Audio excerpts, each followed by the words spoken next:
Bonjour les enfants, vous allez bien? Bonjour Julie, bonjour Pablo, bonjour Sam. J'en profite aujourd'hui pour faire un petit bonjour tout particulier à Anir qui m'écoute de Toulouse. Voilà, bonjour Anir, bonjour de Belgique. Le livre du jour, c'est Yvette qui nous le propose. On va parler aujourd'hui de la famille. C'est quoi la famille? Au commencement de la vie, il y a une belle rencontre, celle de l'ovule d'une femme et du spermatozoïde d'un homme. Ce sont le père et la mère de naissance.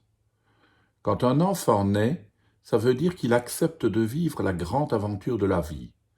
Partout dans le monde, il y a des petits mots tendres pour dire papa et maman. Tous les enfants qui ont le même papa et la même maman sont frères et sœurs.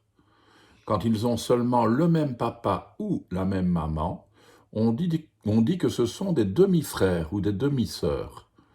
Mais c'est plus joli de dire frère ou sœur, même père ou même mère, comme en Afrique.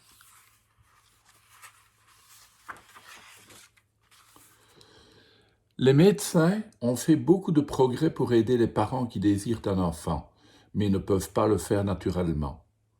Maintenant, on leur permet d'accueillir des cellules de vie, d'hommes ou de femmes qui les ont données pour cela. C'est très bien organisé. Pour que ces enfants-là naissent, il faut autant d'amour que pour les autres, avec en plus un petit coup de baguette magique de la fée médecine. Chaque enfant a une famille, même s'il ne la connaît pas. Une famille, c'est comme un arbre, avec ses racines, ses grosses branches et ses petits bourgeons. Chaque nouveau-né est un petit bourgeon.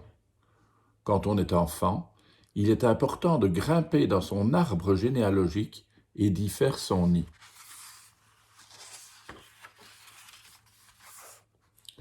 Nos parents ont aussi des parents.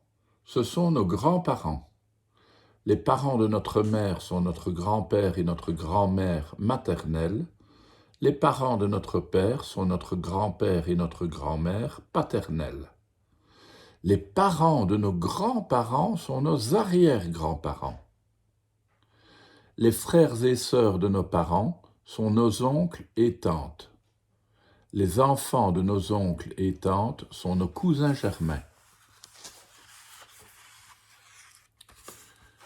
Partout dans le monde, il y a des règles dans les familles. La plus importante de toutes, c'est que l'on n'a pas le droit de se marier, même si on en a bien envie, avec son papa ou sa maman, ou entre frères et sœurs.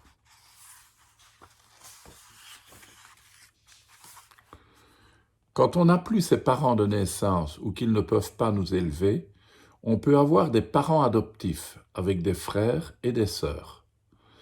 Dans la famille adoptive, on a droit à toute notre place, comme les autres enfants. La famille adoptive devient notre vraie famille. Nos parents restent nos parents pour toujours, même s'ils se séparent, parce qu'on ne divorce pas de ses enfants.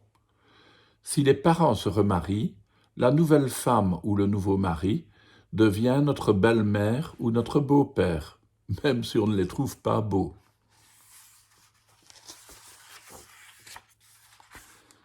Clarisse, la sœur de mon papa, se marie avec Henri, qui devient mon oncle par alliance et le beau-frère de mes deux parents. Albert, le frère de mon grand-père, est mon grand-oncle, même s'il est petit de taille. On ajoute grand pour montrer qu'il est dans l'arbre généalogique à la même hauteur que les grands-parents. Même dans une famille où on s'aime, il y a des disputes et des fâcheries. On n'a plus le droit de se voir, parfois ça s'arrange, parfois c'est pour toujours. Quand on est petit, on n'est jamais responsable des disputes des grandes personnes, même si la dispute a commencé à cause de nous. Dans la vie, on rencontre des gens de tous les âges, avec lesquels on s'entend si bien qu'on a envie qu'ils soient de notre famille. Peu à peu, on se construit une famille choisie. C'est notre famille de cœur. Elle est très importante. Et le plus important, c'est que vous soyez heureux dans votre famille. À demain les enfants.